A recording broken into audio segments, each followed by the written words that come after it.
United forum of bank ইউনিয়নৰ ন্যায়প্ৰাপ্তিৰ বাবে প্ৰতিবাদ বেংকৰ 5-দিনীয়া কাৰ্যসূচীৰ বাবে প্ৰতিবাদ আজি যোৰহাটত ইউনাইটেড ফৰাম অৱ বেংক ইউনিয়নে তেওঁলোকৰ বহুদিনীয়া দাবীৰ পৰিপ্ৰেক্ষিতত যোৰহাট ভাৰতীয় ষ্টেট বেংকৰ প্ৰাংগণত ন্যায্যপ্ৰাপ্তিৰ বাবে বেংকৰ 9টা সংগঠনে একত্ৰিত হৈ প্ৰতিবাদ সাব্যস্ত কৰে।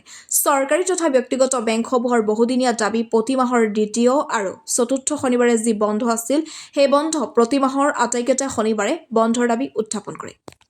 যোৰহাটৰ পৰা ধ্ৰুৱজ্যোতি পাছৰ ৰিপৰ্ট AIN লাইভ। আমি বেংক কৰ্মচাৰী আৰু বিষয়াসকলে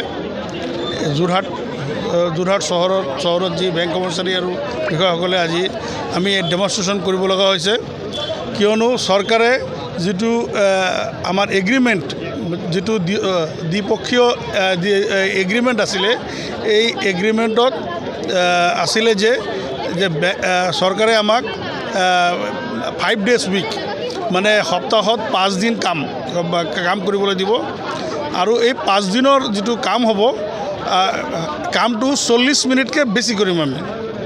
আগত আমাৰ কি আছিলে, 2nd Saturday আৰু 4th Saturday আমাৰ বন্ধ আছিলে। আমি 1st Saturday 3rd Saturday আৰু কেতিয়াবা 5th Saturdayও থাকে। সেইকেইটা দিনত আমি গোটেইটো দিন কাম কৰোঁ। আৰু অফিচাৰৰ ক্ষেত্ৰত বিষয়াসকলৰ ক্ষেত্ৰততো কোনো ক'বই নালাগে, আমি 8টা-9টালৈকে কাম কৰি থাকোঁ। কিন্তু আমাৰ কৰ্মচাৰীসকলেও কেৱল 5 বজাত কেতিয়াও নাযায়, তেওঁলোকেও 6টা, 6:30, কেতিয়াবা 7টালৈকে কাম কৰে। অডিটৰ সময়তো ৰাতিলৈকে থাকে। তো ইমান কাম কৰাৰ পিছত যদি গভৰ্ণমেণ্টে যিটো কথা এগ্ৰী কৰিছে, যিটো মানি লোৱাৰ পিছত গভৰ্ণমেণ্টে পিছ হুকা দিছে 8 মাৰ্চ 2024 চনত এই এগ্ৰিমেণ্টটো হৈছিলে। এই এগ্ৰিমেণ্ট অনুযায়ী আমাক এইটো দিব লগা আছিলে। আজি চাওক আপোনালোকে যে RBI reserve bank of India, ভাৰতীয় ৰিজাৰ্ভ বেংক বা ইঞ্চুৰেঞ্চ কোম্পানী LIC বা GIC যিমান অৰিয়েণ্টেল ইঞ্চুৰেঞ্চ কওক, নেশ্যনেল ইঞ্চুৰেঞ্চ কওক বা এইবোৰ ইঞ্চুৰেঞ্চ কোম্পানী বা SEBI শ্বেয়াৰ মাৰ্কেটৰ যিমান পাৰ্টিচিপেণ্টছ আছে, শ্বেয়াৰ মাৰ্কেট SEBI আছে বা যিমান ব্ৰকাৰিং কোম্পানী আছে, আপোনাৰ CDSL, NSDL চব 5 day উইকত কাম কৰে। ইভেন চেণ্ট্ৰেল গভৰ্ণমেণ্টৰ অৰ্গেনাইজেশ্যনবোৰ 5 day উইকত কাম কৰে, চেণ্ট্ৰেল গভৰ্ণমেণ্টৰ যিমান অৰ্গেনাইজেশ্যন আছে।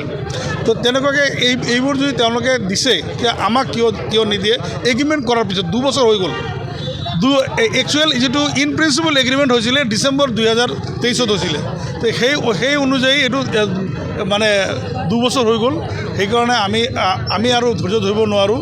এতিয়া আমাৰ লিডাৰশ্বিপে ডিচিশ্যন লৈছে, এইটো CLC-তো চেণ্ট্ৰেল লেবাৰ কমিশ্যনৰ ওচৰতো এই কেছটো পেণ্ডিং হৈ আছে। তাতেও মানে তেওঁলোকে আগবাঢ়ে।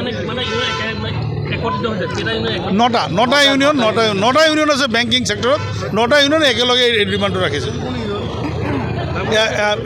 AIBOC, তাৰপিছত AIBOA, তাৰপিছত আপোনাৰ NCBE, তাৰপিছত আপোনাৰ AIBEA, তাৰপিছত NOBO, NOBW আৰু BEFI।